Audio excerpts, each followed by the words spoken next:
নমস্কার, বাংলা কাহিনী কথায় সকল প্রিয় শ্রোতা বন্ধুকে জানাই সুস্বাগতম। আপনাদের সঙ্গে আছি আমি প্রীতি এবং নিয়ে চলে এসেছি আরও একটি অলৌকিক পর্ব নিয়ে আপনাদের জন্য।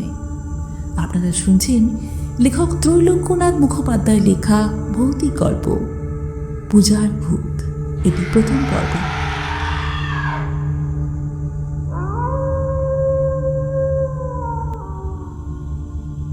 আমার নাম তারক। কলকাতায় আমি বোর্ডিংয়ে থাকি। পুজোর সময় আমি বাড়ি এসেছি। আমার নিজের বাড়ি নয় অবশ্য, মামার বাড়ি।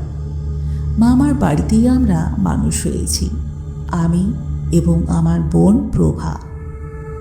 স্বামী মাসি আমাদেরকে মানুষ করেছে, আমার মাকেও সেই মানুষ করেছিল। স্বামী মাসি সৎ গোপের মেয়ে। সন্ধ্যের সময় আমরা স্বামী মাসিকে ঘিরে বসলাম, আমি, প্রভা আর আমার মামাতো ভাই এবং বোনেরা। আমি বললাম, স্বামী মাসি, আজকে তো তোমাকে একটা গল্প বলতেই হবে। কেমন মেঘ পড়েছে দেখো, কেমন অন্ধকার হয়েছে, কেমন টিপটিপ করে বৃষ্টি পড়ছে, আর বাতাসের একবার জোর দেখো, গাছের পাতার ভিতর দিয়ে শু শু করে চলছে, যেন রাগ করে কিছু বলছে। এই অন্ধকারে এমন দুর্যোগের সময় ভূত প্রেত সব বাইরে বের হয়। বাপরে, গা যেন শিমড়ে ওঠে। স্বামী মাসি বলল, এই পুজোর সময়, এই রকম দুর্যোগের সময় তোমার মাকে নিয়ে আমি বড় বিপদে পড়েছিলাম। এখনো সে কথা মনে করলে ভয়ে আমার বুক ধড়ফড় করে। আমি জিজ্ঞাসা করলাম, কি হয়েছিল স্বামী মাসি? স্বামী মাসির উত্তর, না, সে কথা এখন তোমাদেরকে বলবো না, তোমরা ছেলে মানুষ, সে কথা শুনলে তোমাদের ভয় করবে। আমরা সকলেই বললাম, সে কথা শুনলে আমাদের ভয় করবে না স্বামী মাসি। যাই হোক, অনেক জেদাজেদির পর স্বামী মাসি সেই গল্প বলতে রাজি হলো। স্বামী মাসি বলল, তারক এবং প্রভার মায়ের নাম সীতা ছিল। সীতার মা অর্থাৎ তোমাদের মাতামহীর নাম তারামণি ছিল। মৃত্যুশয্যায় তিনি আমাকে বলে যান, স্বামী, আমার কাছে তুই সত্যি করে বল, সীতাকে তুই কখনো ছাড়বি না। সীতা 5 বছরের শিশু, পৃথিবীতে তার কেউ নেই। সীতাকে আমি দিদিমণি বলে ডাকতাম। আমি বললাম, মা ঠাকুরন, দাদাবাবু এবং দিদিমণি কোথায় কার কাছে থাকবে তা আমি জানি না। দিদিমণি যাদের কাছে থাকবে তারা যদি আমাকে ছেড়ে দেয় তাহলে আমি কি করতে পারবো? কিন্তু তারা যদি আমাকে রাখে তাহলে নিশ্চয়ই করে বলছি, আমি দিব্যি করে বলছি যে দিদিমণিকে আমি কখনো ছাড়ব না। তোমাদের মাতামহের মৃত্যু হলো। তোমাদের মামা, যার এই বাড়ি, তিনি তখন বালক। লেখাপড়া শেখবার জন্য একজন আত্মীয় তাকে কলকাতায় নিয়ে গেলেন। সীতা তার মামার বাড়িতে গেল। সীতার মামা আমাকে ছাড়লেন না। আমি দিদিমণিকে মানুষ করতে লাগলাম। দিদিমণির মামারা একসময় খুব বড় মানুষ ছিলেন। শুনলাম যে তার মাতামহ জগমোহন রায়চৌধুরী একজন দুর্দান্ত লোক ছিলেন। দিদিমণিকে নিয়ে আমি যখন তার বাড়িতে গেলাম তখন তিনি জীবিত ছিলেন না। দিদিমণির মামাও দেশে থাকতেন না, পশ্চিমে কোথায় কাজ করতেন। দিদিমণিকে বাড়িতে রেখে তিনি সেই জায়গায় আবার চলে গেলেন নিজের কাজে। সে বাড়ি কি ভয়ঙ্কর! 3 মহল বাড়ি। বাড়ির বাইরে, মাঝের বাড়িতে, ভিতর বাড়িতে, একতলায় দোতলায় কত যে ঘর, তা গুণে শেষ করা যাবে না। কিন্তু সব ভূ ভূ, দেখলেই যেন ভূতের বাড়ি বলে মনে হয়। বাইরের বাড়িতে কি মাছের বাড়িতে জনপ্রাণী বাস করে না। এত বড় বাড়িতে আমরা কেবল 6 জন থাকতাম। তোমার মায়ের পিসি অলোক ঠাকুর, তার বয়স প্রায় 80 হয়েছিল, আর তিনি সম্পূর্ণ কালা ছিলেন। আর একজন ব্রাহ্মণী, তার নাম সহচরী, তারও বয়স বড় কম ছিল না। তিনি রান্নার কাজ করতেন। একজন চাকর ছিল, তার নাম পিতেন। পিতেনের স্ত্রী, তার নাম বিলাসী। তারপর আমি এবং তোমাদের মা, মানে আমার দিদিমণি সীতা। বাড়ির ভিতরে দোতলায় 3টে ঘরে আমরা 6 জনে বাস করতে লাগলাম। প্রথম ঘরটিতে অলোক ঠাকুর ও সহচরী থাকত। তার পাশের ঘরটাতে আমি এবং দিদিমণির ঘর। তার পাশের ঘরটিতে পিতেন এবং বিলাসের ঘর। পশ্চিম দিকে ওই 3খানা ঘরই ছিল, আর উত্তর আর পূর্ব দিকে অনেক ঘর পড়েছিল। বিলাসের পাশের ঘরে একটা ঘর নিয়ে আমি দিদিমণির জন্য খেলার ঘর বেঁধে দিয়েছিলাম। বাড়ির চারদিকে অনেক দূর পর্যন্ত আম, কাঁঠাল, নারকেল, সুপারি, অনেক গাছের বাগান ছিল। বাগানের ভিতরে 4-5টা পুকুর ছিল। উত্তর দিকে ছাড়া বাড়ির অন্য চারিদিকে গ্রাম ছিল, কিন্তু সে মিথ্যা গ্রাম। ম্যালেরিয়া জ্বরের উপদ্রবে অনেক লোক মরে গিয়েছিল। অনেক লোক ঘর বাড়ি ছেড়ে পালিয়ে গিয়েছিল।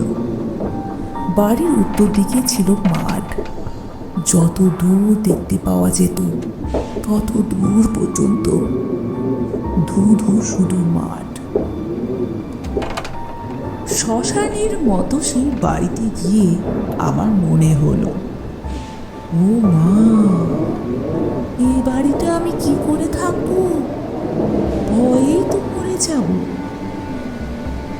যাই হোক, যেখানে আমার দিদিমণি সেখানে সব ভালো, সেখানে আলো, সেখানেই সুখ। দিদিমণির দৌড়াদৌড়ি, দিদিমণির খেলা, দিদিমণির কথা, দিদিমণির হাসিতে সেই শ্মশান ভূমি যেন স্বর্গের মতো মনে হতে লাগল। এমন যে অলোক ঠাকুর, যার গোমড়া মুখ দেখলে ভয় করে, দিদিমণিকে দেখলে তারও মুখ যেন একটু উজ্জ্বল হতো, তার মুখে যেন একটু হাসি দেখা দিত। দিদিমণির যেমন রূপ তেমনই রুল, তেমন ফুটফুটে দুধে আলতার রং আমি আর কোনো মেয়ের গায়ে দেখিনি। কেমন পুরন্ত গাল দুটো, কেমন ছোট্ট হাটুকু, কেমন টুকটুকি ঠোঁট, কেমন পটল চেরা ধুলো ধুলো উজ্জ্বল চোখ, কেমন কালো কালো চোখের পাতা, কেমন সরু সরু চকচকে রেশমের মতো নরম চুল। হা কপাল, সেই দিদিমণিকে ছেড়ে এখনো আমি প্রাণ ধরে বেঁচে আছি কি করে কি জানি। তারপর দিদিমণি যখন কথা বলতো তখন প্রাণ শীতল হয়ে যেত। প্রাণের ভিতরে দিদিমণি আমার যেন সুধা ঢেলে দিত। দিদিমণিকে নিয়ে আমি সেই জায়গাতেই বাস করতে লাগলাম। একবার এই সময় ঘোরতর দুর্যোগ হয়েছিল। বাইরের বাতাস হু করে বইছিল। দিদিমণিকে নিয়ে আমি শুয়ে আছি তখন। হঠাৎ বাহির বাড়িতে বেহালার শব্দ শোনা যেতে লাগলো। রাত তখন প্রায় 2 প্রহর হয়েছিল। আমি মনে করলাম যে এত রাত্রে আমাদের বাহির বাড়িতে বেহালা বাজায় কে? বাহির বাড়িতে তো কেউ বাস করে না। পরের দিন আমি বাহির বাড়িতে গিয়ে চারদিক দেখে এলাম। জনপ্রাণীকেও সেই স্থানে দেখতে পেলাম না। পুরো ভাঙা বাড়ির যেমন অবস্থা হয়, বাহির বাড়ির সেরকমই অবস্থা ছিল। সেদিন বিলাসীকে একবার একলা পেয়ে আমি জিজ্ঞেস করলাম, বিলাসী, কাল রাত্রে বাহির বাড়িতে বেহালা কে বাজাচ্ছিল রে? আমার কথা শুনে বিলাসীর মুখ শুকিয়ে গেল। আমতা আমতা করে সে উত্তর দিল, বেহালা? বেহালা আবার কে বাজাবে? ও ও বাতাসের শব্দ। বিলাসীর কথায় আমার বিশ্বাস হলো না। আমি ঠিক বুঝতে পারলাম সে আমার কাছে কোনো বিষয় গোপন করছে। বিলাসী আবার জিজ্ঞেস করল, যাই হোক, দিদিমণিকে কিন্তু সদর বাড়ির বাইরে নিয়ে যাবে না। সাপ খুব কি আছে না আছে, কাজ কি ওদিকে গিয়ে? আরো কিছুদিন গেল, একবার নয়, আরো অনেকবার আমি সেই বেহালার শব্দ শুনতে পেয়েছিলাম। যখনই রাত্রিবেলা বাদল আর দুর্যোগ হয়, তখনই বাহির বাড়িতে কে যেন প্রাণপণে বেহালা বাজায়। কেবল বেহালা নয়, সে বছর পুজোর সময় মহা অষ্টমীর রাত্রে বাহির বাড়িতে আমি শাঁখ ঘণ্টার শব্দও শুনতে পেয়েছিলাম, ধূপ ধুনোর গন্ধও পেয়েছিলাম। বলিদানের সময় যেমন একজন ভক্ত বিকট স্বরে মা মা বলে চিৎকার করে, সেই শব্দও শুনতে পেয়েছিলাম। এই সব কিছু ব্যাপারের অর্থ কি তা জানবার জন্য আমি বৃদ্ধা সহচরীকে, পিতেনকে, বিলাসীকে আমি বারবার জিজ্ঞেস করেছিলাম, কিন্তু কেউই আমায় কিছুই বলেনি। ও কিছুই নয়, এই রকম কথা বলে সবাই মিলে আমার কাছে প্রকৃত সত্য গোপন করে যাচ্ছিল। এইভাবেই সেখানে আমার দিন কাটতে লাগলো। আমি কত শতবার যে সেই বেহালার শব্দ শুনতে পাচ্ছিলাম। পরের বছর পুজোর সময় আবার এলো। মহা অষ্টমীর দিন 2 প্রহরের সময় দিদিমণি পিতেন ও বিলাসীর সঙ্গে গ্রামের ভিতরে পুজো দেখতে গিয়েছিল। আমি বিদেশি লোক, আমাকে কেউ নিমন্ত্রণ করেনি, সেজন্য আমি তাদের সঙ্গে যেতে পারিনি। পুজো দেখে বেলা 5টার সময় দিদিমণি বাড়িতে ফিরে এলো। বিলাসী আমাকে বলল, যদু ঘরের বাড়ির পুজোর এবার খুব ধুম। আহা, কি চমৎকার প্রতিমা হয়েছে! আর স্বামী দিদি, ভরগিন্নি তোমাকে অনেকবার করে যেতে বললেন। এ কথা শুনে আমি ভরেদের বাড়ির ঠাকুর দেখতে গেলাম। ভরগিন্নি আমাকে অনেক খাতির করলেন।